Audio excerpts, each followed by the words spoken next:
Well, hello, everybody. Welcome to the Institute of Health and Social Care Management and our retired members special interest group.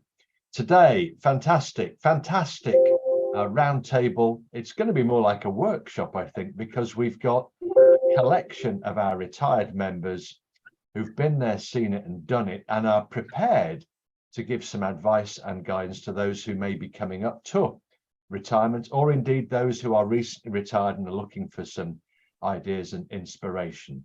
In a moment, I'm going to hand over to John Glynn, who is the chairperson of our retired members group, and let John lead the discussion. But I'm delighted to also welcome really good friends of the Institute, Mark Slaney, Phil Hawthorn, Peter Ramrayka and Jacqui Filkins, who are going to support John in his assessment of exactly what we're going to do, supporting Gin as well. There we are. I don't think that's necessarily part of the retired members advisory group, but it could be, who knows. All right, John, I'm going to hand on to you. Thank you so much. Thank you. Well, good morning, everybody. Just to echo John's welcome to this roundtable event on the important subject of retirement. I'm a retired person myself and did 40 years in the NHS until just 2 years ago. So I know a little bit about retirement, I think. One thing I would say, first of all, is that there are lots of similarities in retirement. Most of us get a pension. None of us have to get up at any compulsory time any longer. But there are also a lot of differences, I think, and depending on the individual involved. And we've got the individuals in our on our panel today who are all very different in their own ways and their experiences. And I'd like to just really talk to each of those people and ask the audience to ask questions of those people as well. John introduced them initially, and we've got, for starters, we've got Phil Hawthorn with us today. So, hello, Phil. Would you like to tell us a little bit about your background and really what prompted you to retire from it? Right. I am old enough that I haven't brought my bus pass, which is really annoying, which is the photo I used when I sent in all about me. I was originally a biochemist, a postdoc, working with plants. I was a plant biochemist. But then I went into pharmaceuticals and became a drug pusher. And it's the same profit margin anyway. But that was 20 odd years in pharmaceuticals and then in near patient testing. If you've ever seen diabetics testing, that's what we sold. $2 billion products, believe it or not, every year. But then I decided when I was 25, I wrote myself a plan that I'd have my own business by the time I was 40, and I managed it with 2 weeks to spare, otherwise I wouldn't tell you the story. And that was halfway through an MBA at the OU. I decided I could go out and become a management and team trainer. A lot of my clients were in the NHS. As you know, sadly, this is terrible to say, I was in business for 26 years because of bad communication, really. Most of the time I was being brought in to help people talk to each other and stop fighting. So that was both sides. I did pharmaceuticals, but a lot in NHS and GPs. Why did I decide to retire? Well, I thought 65 is old enough and I'm getting an old age pension now and other bits. But because of COVID, I was 20 months late. I was halfway through running the last course with my last client, and then COVID happened. So it was like the sword of Damocles hanging over me for those 20 months. And it was only this Monday that I shut the company bank account. So I feel like it's just happened. But semi-retired for 5 years. And I think that's an important thing to contemplate if you can with your employer. I only had to talk to me, so that was easier. But it shows you have to plan. And one of the things that I had to do, the main client I had and still had, and was my biggest client of all the time, they got their investors and people gold because of my course, which was mentioned in the paragraph of why it was there. So I had to make sure I passed it over to someone. I didn't want to leave them in the lurch. So, you know, you've got to think of that. That's just my plan. your plan will be different, but you do have to think about planning. Yeah, thanks, Phil. I mean, and this is what you're going to see in this group, I think, today, the contrast between the way we've all gone about things really in our life. And I'll move on to Jacqui next and ask Jacqui the same thing, really, what you were all about and why you're now a retired person. Well, I am retired, but my husband calls it retired because I'm actually quite involved in issues within Europe. I am a nurse by background, but like Phil, I didn't start like that, although it had been my aim ever since I had seen a film about Albert Schweitzer in Lambarene. That's where my aim was. I did business studies. I'm Swiss by background, and that is, it's worth maybe mentioning that when you're Swiss, you have to learn languages. It's mandatory at school and certainly in higher education. So that stands in good stead with what I'm doing at present. I did 2 years. I worked in London in the Swiss National Tourist Office, and well, that was a good a good way to start. And but I had already put my name down to do my nurse training in Switzerland. But in the back of my mind, I thought at some stage I will be working in the NHS. I don't know how it started, maybe connections I'd made then.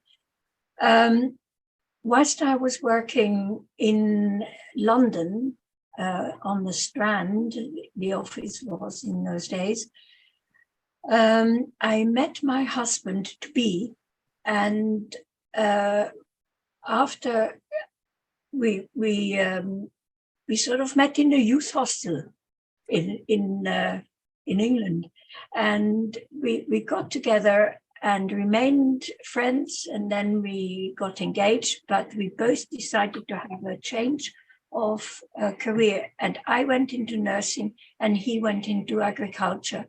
3 years later, he had got to know my parents in Switzerland. We got married in Switzerland. A few months later on, we were off to Africa together.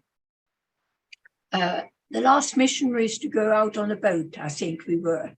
And I remember sitting there with my tropical medicine book on my knees on the deck and feeling sick.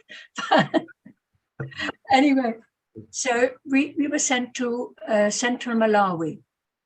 And when he first said that it's Malawi, I had to look up on the map where it was exactly, because it had just changed names. We worked a few years there, came back to York, where the only place of employment I got was in the psychiatric hospital in York, which doesn't exist there anymore, but has changed. Thank goodness, has evolved. Let's leave that bit. Then we got back to, with the Mission Society, we were sent to, or we agreed to go to Madagascar. And I had to set up a center. No, that is too high. The center was the veranda of our compound high up. Oh. I'm just mentioning this because I had to learn to adapt. I had to learn to innovate. I had to learn to do things with nothing and to use my business skills to get monies to come in and from different parts. And because my husband was employed by the mission, I was just the add-on. Tell you what, Jacqui, this is super interesting. I think we might have to slow you down a little bit now because I want to hear the stories of the other people as well. But that is absolutely fascinating but stuff. It's just you got into the retirement point. One sentence of what I do now. I set up an organization 30 years ago, which is European nurse leaders. And I'm not employed, but I respond to invitation to work within Europe and facilitate change. I tell you, I'm not being patronising. I think that's super interesting, the whole thing. You could listen to that all day, or move on and hear what, again, the contrast in people here, what Peter's got to say, really, about his story. Peter Ramrayka, are you? Peter, please. You're muted right now. That's There a you good go. start, isn't it? Good morning, John, and good morning, colleagues. I pinch a little bit from what Jacqui has just said about retired, because I don't know whether I'm retired or not. My brief history is I was born in British Guyana, South America, not Africa, as people mistake Guyana and Ghana. And in 1961, I came to Britain and joined the Royal Air Force. I thought it was a good way to earn a living, study, and don't kill anyone. So I was in the medical branch of the Royal Air Force, and for the last 5 years, I worked at the Ministry of Health in High Holborn, up a cafe, and we lived at Uxbridge, and I travelled from Uxbridge to High Holborn every day during the days of the mini skirts and so on. I sat from Uxbridge underground station to Holborn. Because for the last 5 years of my career, I was in London. Central Medical Establishment was nearby. So I interacted quite a lot with them because in the headquarters unit at Holborn, we actually did the medicals for all the senior officers in the Air Force, people from, say, Flight Lieutenant to Air Marshal. So I made contacts then. And then in 1970, I left the Air Force because I thought it might be a better world rather than seek a commission and enjoy a wider aspect of life. I was immediately snapped up by the National Temperance Hospital. It's a bit of a misnomer because it wasn't temperance. During Christmas time, lots of alcohol flowed, so they call it National Temperance. It's part of University College Hospital Group. And that was, in a way, looking back, a good move, because at the time, the House Governor and Secretary of University College Hospital was an eminent man called Gordon Marsh, who became Deputy Ombudsman. And what he did, he had, he scanned people coming into the services of work. And he took me under his wing. The Northeast Thames Regional Health Authority had a training. Well, Peter, again, it's fascinating. I think we should have a meeting just to listen to stories, quite honestly, because it's so fascinating. Can you get to where you were at the point of retirement, really, and what brought that? Right, okay. So for the next 30 years, I was in and out of the NHS. I spent 30 years altogether in the NHS in the Department of Health, then did some overseas consultancy in Botswana, in Pakistan, and mission director of a flying eye hospital called Orbis, all over the world. The aspect for the listeners is that throughout the career, I also had supplemented my experience by doing an MBA, doing a number of courses and so on, became an expert on the framework called P21, which is a capital program. And having done all of that, then I continued doing non-executive type work as a lay member of the clinical commissioning group for Southeast London, and then Lewisham, and then Southeast London, and a member of the Health and Wellbeing Board. So to answer the question John posed, the retirement was part of continuing working in healthcare. So I am in healthcare. I'm a consultant in healthcare management consultancy. So it was a question, coming back to what Jacqui said about, you know, you don't really retire if you have experience and people call on you and you feel satisfied in doing it. I'll stop there. I can go on and on and on. Yeah, thank you. I know that was excellent. And now finally, for something completely different, I think we've got Mark, and the same thing to yourself, Mark, really. What you've been up to, and have you finished it, really? Yeah, thank you very much, John. Not quite finished. I've got 4.5 weeks left before I retire. So I'm looking for some inspiration from you guys and the people putting messages in, see how I go about it. So a very brief history from me. I'm really impressed all you guys had a plan, and it seems as though most of those plans came off. Most of mine failed.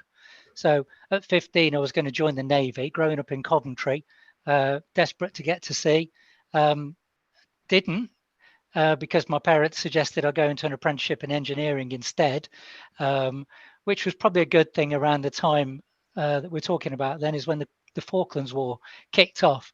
So it probably saved my life, to be perfectly honest. So engineering, yeah, machine tool maintenance, that was my background. And then I went through a spate of 4 redundancies as the engineering industry sort of closed down on itself. But it did lead me into transport and distribution. I was a van driver for 2 years, basically, guys. I did get to travel. Went and packed flower bulbs in Holland for 6 weeks. That was an eye-opener.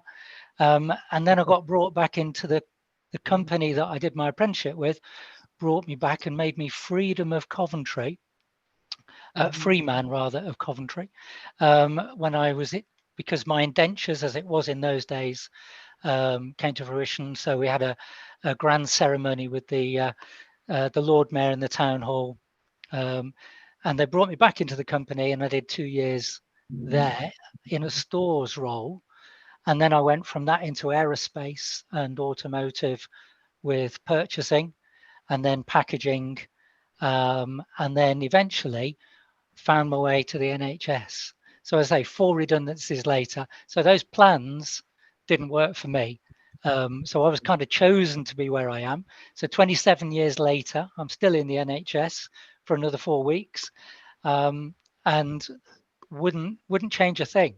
It's been fantastic. It's been a fantastic journey, great experiences. Yeah,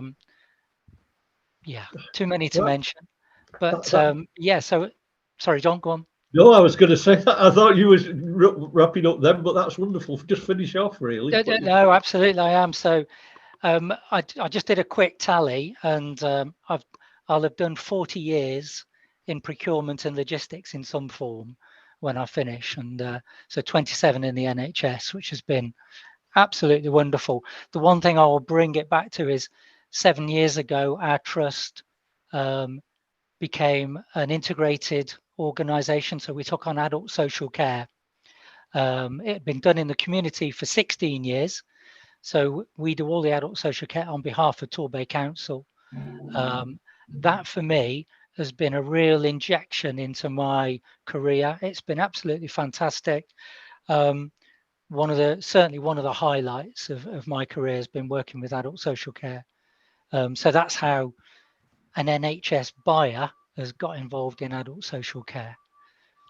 That's really interesting. I mean, how could you have 4 more different backgrounds and things that have happened. I noticed messages have come in, or questions while people have been talking. John, can you tell us any that John Wilkes, anything that is it Ruth was one of the first ones? Ruth has said, how do you choose what you do in retirement? Interest, passions, just can't say no. How do you go about, I think to use Mark's sort of thing, how do you create a plan for how you're going to fill your days in retirement? Yeah, so really just ask each of you to briefly try and answer that question. We might as well start with you, Mark, as you on mute. Sorry, I pressed the wrong button there. Mine's work in progress. So I've got a plan, and that's have 2 months off and don't do any work, as in what we do now and where I am now. Whether or not I go back into the NHS, I don't know at this stage. I'm going to look at opportunities in 2 months' time. But trust me, my wife's got a list that's going to last me longer than 2 months. So yeah. I mean, what I would say to that, and this is, I'm sure there'll be better plans than I've got, but think about what interests you. Everyone's got a view on your retirement and what you should be doing, and why you should have done it sooner, and why you shouldn't come back to work. Everyone's got their own view to put on you. In the way I'm looking at it is what will keep me going and what will keep me interested in things. Have some routine, continue routine. So I'm going to do that. Finish my pilot's license, which I started 6 years ago and haven't done for 5.5 years. And currently I'm considering what may be an option to join somebody I've never met while they fly their plane from Utah back to the UK, which my wife thinks I'm actually absolutely crazy to consider. But yeah, that's my plans, because it never worked out that way. That's great. Thank you. What about you, Phil? What have you got to say? I think written plans are much more likely to happen than thoughts in your head. But you can get a written plan on a single sheet of paper. You probably remember a guy called Stephen Covey, 7 Habits of Highly Successful People. I believe, sadly, he was killed in a cycle accident, but don't quote me on that. But I don't know if you could see that, but it's called Start with the End in Mind. And you have your aim in the top corner. What do you want to do? What things do you want to get involved in? Say where you are now as the second thing, and then what actions do you need to take to get from one to the other. So on a sheet of A4, you can get all that you want. I think I've got it as a PowerPoint as well. I could circulate it if you want. But it's apparently research would suggest from Harvard Business Review that people who write down what they want to do about 3/4 more likely than those who don't like to actually get it all done, and it gets done more quickly. So that'd be my advice, is just committed to paper. Thanks, Phil. That's good. I mean, Peter and Jacqui haven't actually retired at all, really. Well, you can both briefly say answer the question, I guess, just to be. Even if you're retired, as it was the Bishop of Durham who said that, wasn't it? Yeah. I'm going to carry on working. And I've got new shoes and new tires on the car, and I'm now going to help people. Yeah. So Jacqui and Peter, what have you got to say? What did Jacqui say first of all? I've just actually replied to Ruth, so I can say that my planning was quite simple. I started with thinking a bit late in life of what I did not want to do. And that was chasing contracts, being bored, and a few other things. So nothing really big, because I ended my working life was as a dean of a faculty in Cumbria. So you chased a lot of NHS contracts, which was fun because they all knew me in the NHS, but it wasn't what I wanted to do. What I like to do is facilitating change. And I don't advertise. I've never advertised. I have no website except if I'm quoted or whatever. I like networking and seeing opportunities in the problems which they present to me. And it is always about nursing, but very political. I work with nurse leaders in different countries, but also with nurse specialists. So yeah, I'm quite involved with that. So, Thank you. So I was in Reykjavik last year, Kosovo, Albania, and so on. And then the more down-to-earth sort of cities like Rome and I think that was it. And in this time I'm in Vienna. Oh, thank you, Jacqui. What about yourself, Peter? What have you got to say? I support what Phil said. I don't believe if you set down a plan, especially early in your life, that it will frustrate you if you can't fulfill that. What I think is appropriate towards coming to the end of your career, if you felt that you are coming to the end of your career, is to ask colleagues what you're good at. Do a skills analysis. What you're good at, and what you're comfortable at, and really be critical. I see myself as someone who could organize, someone who likes people and working with people. And I'm happy when I'm coordinating things, when I feel that I'm making a contribution. Recently, you heard of Peter Brown, the pilot of World War II who died alone.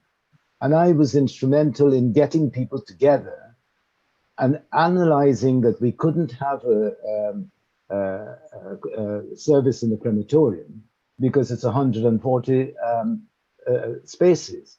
And we had overwhelming support. So we're looking for a national event. And the MOD and Westminster City Council are working.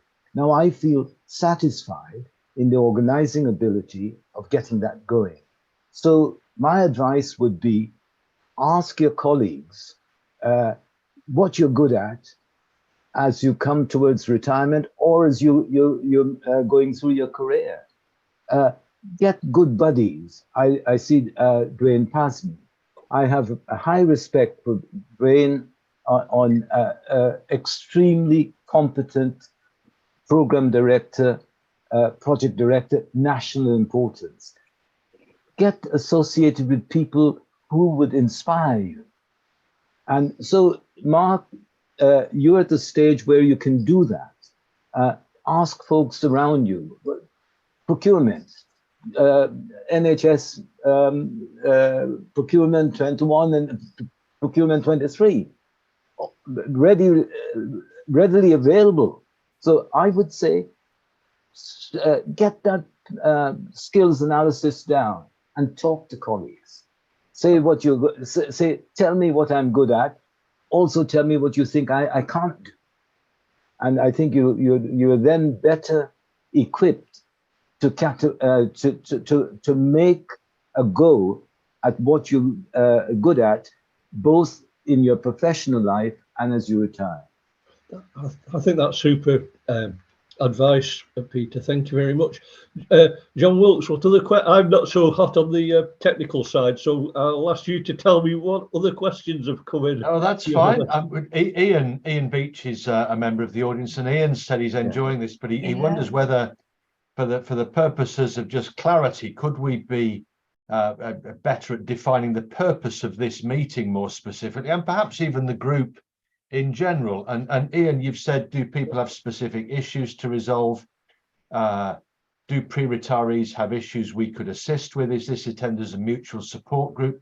I think there's all of that, to be quite honest, Ian. This special interest group, as we call it, is designed to really help people and support people and inspire people who are either nearing retirement or indeed have retired, and provide them with a bit of focus to keep them connected with health and social care as well. In terms of this meeting, ask any questions that you like. If this panel can't answer them, there'll be bound to be people in the audience who'd be very, very happy to offer some advice as well. So it's really, I think it's right. I'm here, John, saying this is a support group for all people either nearing or in retirement. Phil, you have your hand up.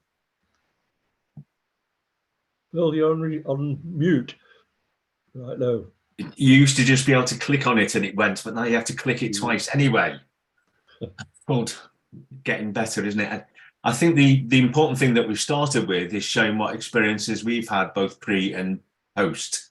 But now, if there's absolute specifics of what we think helped us or we think might help us, like the plan, like I said, I think that'll evolve anyway. I hope, John, for both Johns, Mr. Wilkes, Mr. Glynn. But it's if you want another specific from me, then I think if I was, it was forced on me, but pre-retirement, I went semi-retired. Yeah. Now, I don't know, in most employed situations, that's quite difficult, is it not? Because people usually want you to keep going. Tell me your experience. I was self-unemployed, so it was different. Well, I can just reply on that one. I did do that. I headed legal services for a trust. That was my last job, and I worked in the NHS for 40 years. But I found that nearer the last 3 years, I could cut down to 3 days a week. I got good staff who could rely on, and I was flexible about this 3 days anyway. So I'd say to people listening today, if that's going to suit you, go for it, and talk to your boss or whoever the appropriate person is, and see what their attitude to it is. See how we can make it work. It's a bit cheaper for them as well. It's really a positive thing. It can be, as Phil suggests, a positive thing for everybody. It can't work for everybody. I understand that. For me, it did work. It gives you a chance to try out the things you'll be doing when you've stopped properly. Absolutely. Remember, everyone used to work till 65, and the reason the age was set like that is because they knew 20% of people died within a year or two. Well, that's right. I worked till I was 73 now, so I was 71 clearly when I retired, and I'd done 16 years prior to that in the private sector. So, yeah, that's a positive thing to say to people. Look for early for shorter working time leading up to retirement, if your position allows you to do that. Mark, you want to come back on that? Yeah, not to spoil those ideas, but I've gone down to 4 days a week, and I'm still doing 5 days work. Yeah. So there is that, yeah. So, and I did plan it. Phil. But yeah, I've got a deputy who I've had in post for 18 years nearly, and he's more than capable of doing things.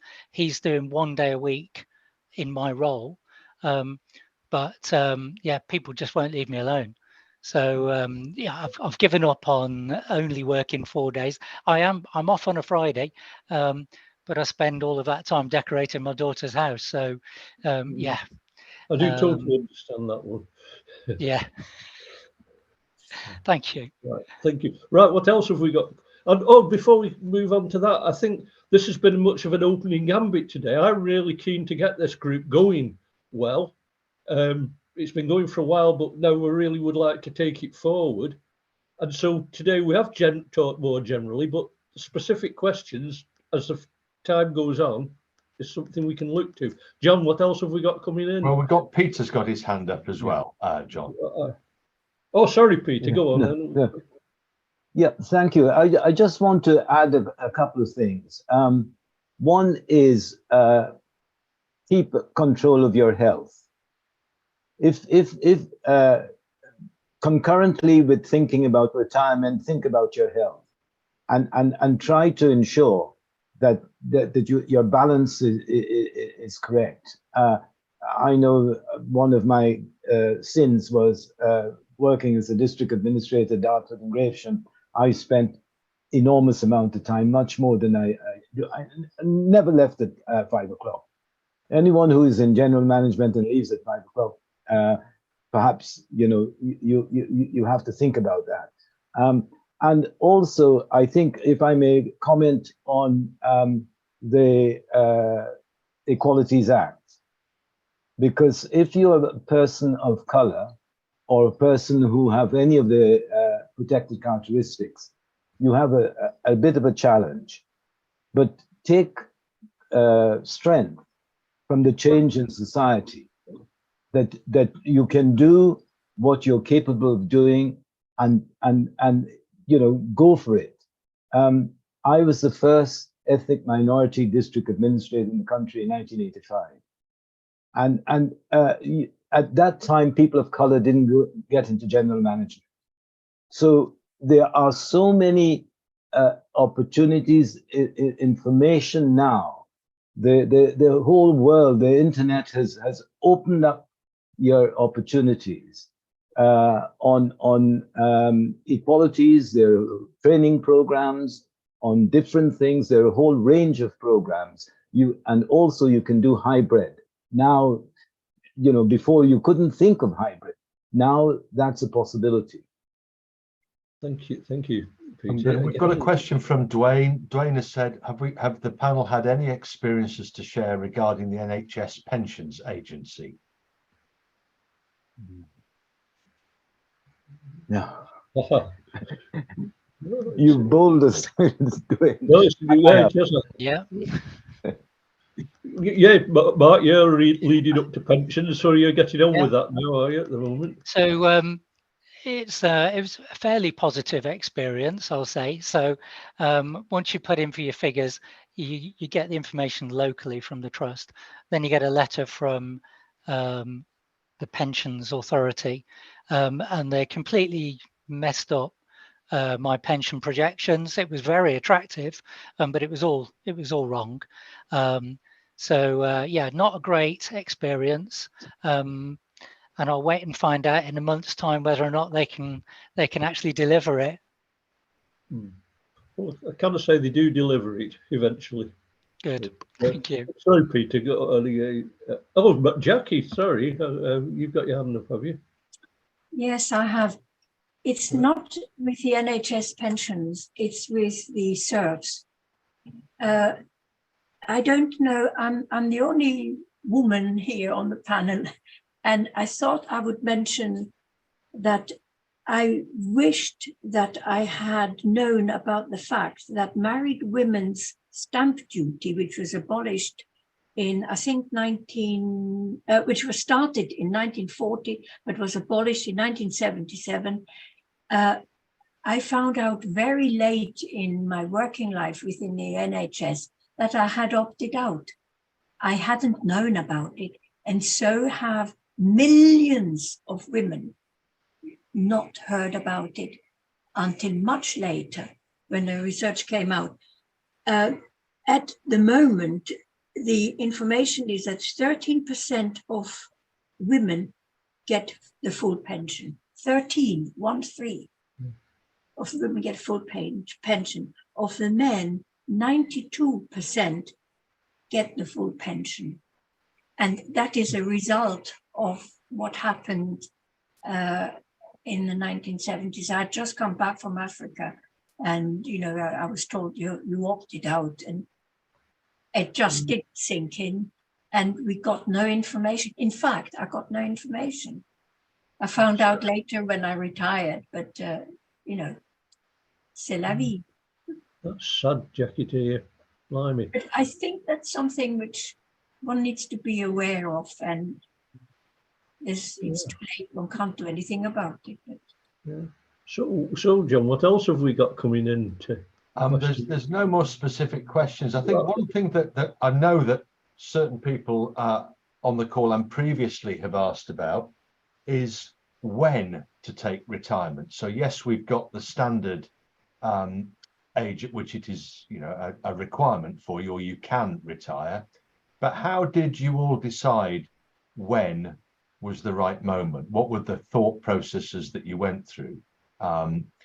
Because clearly, you know, some people on the call today are thinking they might like to continue working in some capacity until whenever in order to earn more money, never mind that's an interest of theirs. I know that we've had this question in the past. So question would be, how did you determine when to retire? Can I go first? Yeah, please, Phil. I think a friend of mine did say to me, I shared an office with him, completely different business, but he said, you'll know. And there is a strange feeling that you suddenly feel it's about right. But it's, I also had the plan in action. I employed a independent financial advisor from when I started my company in 1996. And when I was about 60, he said, you no need to save anymore. So, you know, when you've got that bit in place, then it feels like you can go anytime.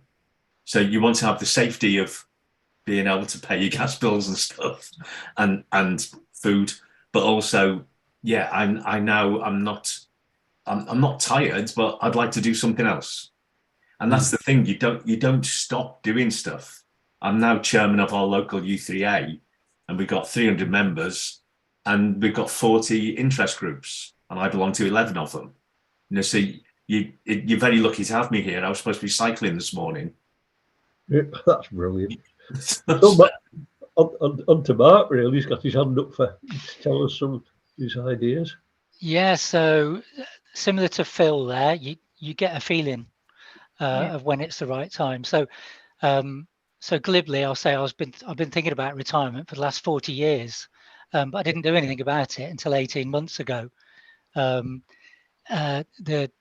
pandemic really sapped a lot of my energy. It's an absolute hell working in supply chain through the pandemic and even now. So the amount of disruption to supply chains is absolutely incredible, and really impressed with my team's indomitable spirit in getting through things and keeping things going for the hospitals. But the other thing for me was I was diagnosed with skin cancer a couple of years ago. That came as a bit of a shock and a real worry, and still having the odd treatment for that. So that focuses your attention, and you just think, actually, can they manage without me? Yes, of course they can. How bad would it be financially if we stopped working now, or if I stop working now? We'll manage. We'll get by. We'll do okay. And actually, I was fortunate enough to be persuaded to take out a pension when I was about 21, and joined the NHS pension 27 years ago. So yeah, could have been a lot worse. And I really feel for what Jacqueline was saying there. My mum was in a position where she worked all of her life, often doing two jobs, and didn't get a full national insurance contribution in, and therefore didn't get any pension whatsoever. So yeah, some really sad stories out there. Yeah. But yeah, that's my I think that fits in with what Peter was saying about looking after your health as well, really. Yeah. So I don't know if Jacqui or Peter. Oh, Ruth's asking us again. Again, I'll go back to John Wilkes and see what questions we've got. Well, I was going to ask you actually, John, because you retired, relatively late. Yes. Why did you continue? What was the motivation there, if you wouldn't mind telling us? Well, actually, funnily enough, I started as an ANC 1, which is a grade that was demolished because it was so low. I was delivering papers from one office to the other, and they were giving me mileage to do that just to get the wage up. But whilst over those 40 years, I got a BA degree in business studies first, rushing off to Stoke-on-Trent 40 miles away at night after work. And that allowed me to be a director accountant, which I wasn't particularly fond of. And bear in mind, I started in all my stuff's been like marks in support services and corporate affairs and governance. And then I thought, I quite like the law, and so I took an LLM, a master's degree in medical law, and I ended up heading legal services for the trust as part of the corporate affairs and governance department, giving advice to doctors and surgeons about things, attending inquests, or defending negligence and claims, clinical and non-clinical, and writing policies about everything from mental capacity, deprivation of liberty, safeguards, and all this sort of thing. But then, as I say, I'd done 16 years prior to that in the private sector, and I thought, I'm gone 70 now. I think it's about time. I did get walked over to A&E one time, and they thought I'd had a TIA, a mini stroke, and it turned out to be global amnesia, which is a pretty rare thing. But it does account for some of the reasons I don't remember things today. But so it was interest really that kept you going to 71. I think what I was going to say, and I think this goes for everybody really. It's when you're feeling valued, it's good, and I think that's one of the big downsides. Big downsides to retirement is you can lose your identity a little bit, because your circle of people that you know contracts quite a lot from asking for advising doctors. I'm suddenly in a position where I might need to ask doctors their advice. So I think, quite seriously, I think that's a difference. I enjoyed it. It comes to a halt, and like most of the people here today on the panel, they've moved on to something else, or they will do, even if it's decorating the daughter's room. Well, they've moved on to do something interesting, particularly Jacqui and Peter, who have not really retired at all. So, I guess Chris Davison has his hand up, John. Right, Chris. Can you hear me, everyone? Yeah, we can go ahead. Thank you, Chris. Yeah, please. Thank you. It's wonderful to join in this conversation and just to hear the talent, the experience, and the combined knowledge of everyone on this call. I think if I could mention three things, if I may. First of all, your point, John, about your sense of identity, and I'm reflecting on the fact that I was a student member of the Institute when Noah came out of the Ark, and here I am contributing to a retired members specialist interest group. The Institute has been a big part of my life. I've been a supporter of it through its various organisational forms. I've been a senior manager in the NHS. I was awarded the fellowship early in my career, which I'm hugely proud of. But I semi-retired 5 years ago, and I like to describe it that I am in the prime of my middle youth. I'm in the prime of my middle youth. But the second point is that my motivations were more personally driven. So I left early, of which I had to take a financial hit. As many of you know, the NHS pension is actuarially reduced in those final years. But I did so because of personal reasons, in the sense that I had 5 grandchildren. My father died 20 years ago, and my uncle died the year before, and I have grandchildren in Cornwall, and my mother's still alive in northeast Essex. And with elderly relatives getting older and their care needs, I would have had 6 grandchildren, but one of my grandchildren died of a very rare congenital disorder, and I needed to support my daughter in a very meaningful and intentional way. I think thirdly, it is about creating a society. What I missed was the mutual society of one another. I work with consultants, I work with nursing staff, allied health professionals, scientists, admin. I was an operations director in large acute trusts. And I think there is an issue about your identity. There is an issue about your purpose. And what might fit for me may not work for others. So it is important that you find the opportunity. So I've become a governor. I'm a lead governor for my local NHS, one of my local NHS trusts. I'm a trustee at Kettering Mine. Like others, I'm involved. But it is important, and I can't stress this enough, that you do look after your health. A physio once told me that the body likes continuity, and when there's a structure and routine to your life, then your body keeps going. But I've actually had more aches and pains since I've semi-retired than I had before. So I think circumstances are different for everyone. My own reasons were more personally motivated, but it is important to find what you have a passion over, and whether that be looking after family, whether it be giving back to society, whether it be volunteering, or in my case, I'm still earning money because I have to, because of the cost of living increases. Things are different for different people. So yeah, it's wonderful to be here. Lovely to share these thoughts. It might be useful perhaps in the future, going back to the point that that colleague made, is perhaps we could have breakout rooms. I think that's where we could have some real energy. It's about sharing experiences in creating that connection and coming up with not just to hear the excellent and articulated views from here, but to learn from each other. So thank you for letting me contribute, and thank you for letting me join you today. Thank you, Chris. I more or less agree with absolutely everything you've said there, and I think that's. I'd be pleased if you'd come along to our meetings on a regular basis and help out as well. Really, the one thing I would say though, the IHM. I took the IHM exams as you probably did as well, and I found those more difficult than my master's degree. Yeah, I agree. Yeah, definitely.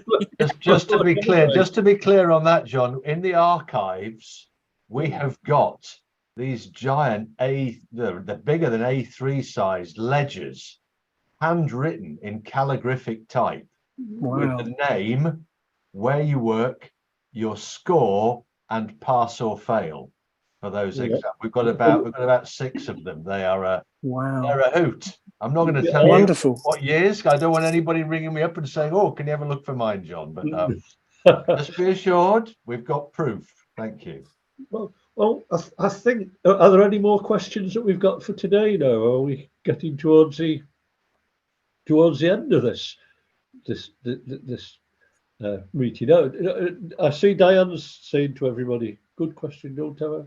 Yeah, because I'd written down, I wonder whether members on the call today might like to write down their one principal thing in retirement that inspires or fulfills them. So Phil's got his U3A. I'm not retired yet, but I've got my Welsh Male Voice Choir that I'm very proud and active to participate in. I'm just trying to give other people who maybe don't have something, some ideas for what might. Yes, I sing as well every Monday night in a sea shanties place in a local pub, but getting involved in more than just the U3A, which takes a lot of time because I'm chair as well.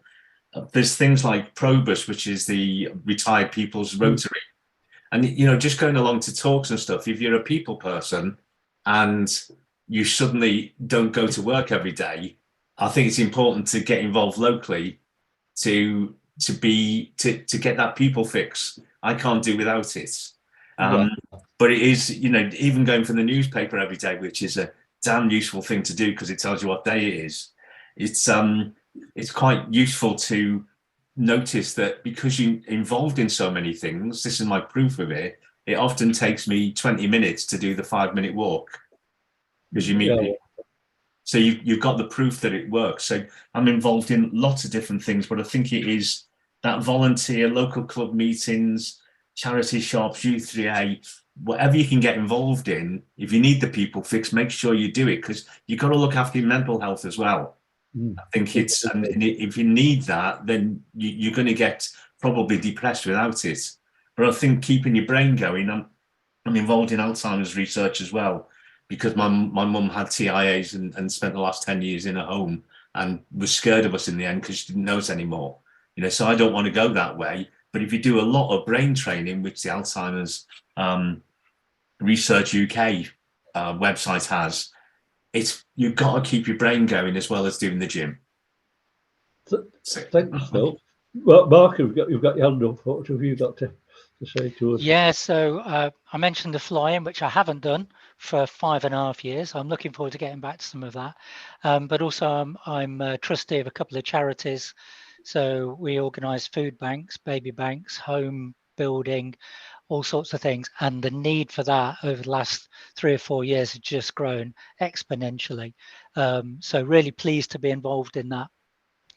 Yeah, thanks. Yeah, I'm leading walks for the Ramblers and I'm really enjoying that. So I think we're all doing our own things really, as we've suggested today. Have we got anything else that's come in Yeah, Jan has said she volunteers at RSPCA and she does salsa dance group. Fantastic, Jan. I think that's one thing that I said at the very beginning. There's lots of similarities about retirement, but there's an awful lot of diversity in retirement in terms of what people do, what people get up to. I think that's a fact. And Jacqui's got her hand up. Oh yes, hello Jacqui again.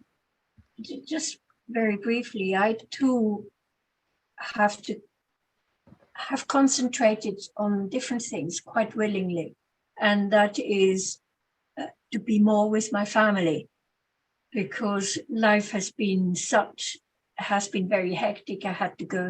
I didn't have to go, but I studied whilst I was a trust nurse executive. I went back to university and did that at the same time as being a trust nurse. And so it has taken a lot of time away. But I'm back with one foot in the NHS because I have two grandchildren who live next door to us, who are student nurses, one in her third year and the second one in his second year. And I have a daughter who is making her way in France as a mental health nurse. And having worked in New Zealand for 14 years, she finds it very, very difficult. Not the language, but the different ethos they have in France. It is quite different from the rest of Europe. They're only just hearing about advanced nurse practitioners.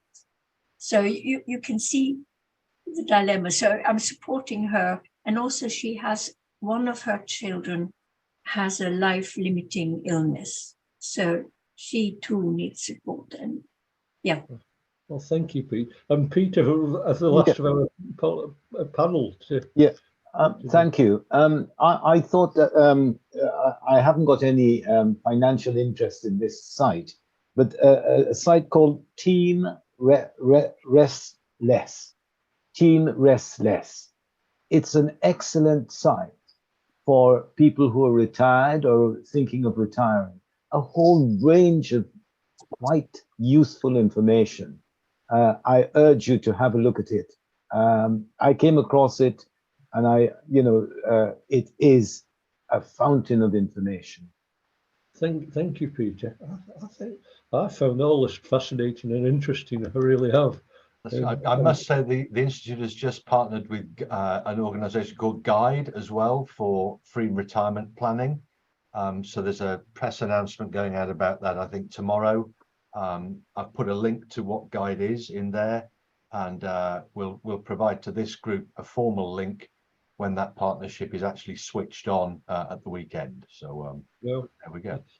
And I'd like to really just invite anybody who's listening today who isn't retired, who'd like to come and listen to the Retired Members Group on a more regularly, because you're most welcome. It may help in preparing for retirement, listening to the things that people are up to. Thank you. And I think, are we ready to bring this event to a close, John Wilkes? Yeah, I think so. You've done a great job, John, in coordinating. It must be like herding cats at time, a panel of five of you. But that's been great. Look, we should do this again, shouldn't we? We should have another really structured meeting about specific advice that we would give to people approaching retirement, or even those who may be in retirement and might be just kind of struggling a little bit with their mental health and their sense of well-being. Maybe that's another event that we could do. Just, as I said right at the beginning, this is really about supporting and encouraging and inspiring people approaching retirement, or indeed are retired, to actually enjoy a fulfilling an oxygenated retirement. So that's what this is about. We will have lots more experiences in the future, and John Glynn and I will be busy planning out this stuff for future reference. So thanks so much for joining us today. Thank you to Peter and to Jacqueline and to Mark and to Phil, and of course to our retired chair, John Glynn, for all of your hard work and commitment to this. We really, really appreciate it. Thank you. All of you, enjoy a super Easter weekend. Let's hope the sun shines.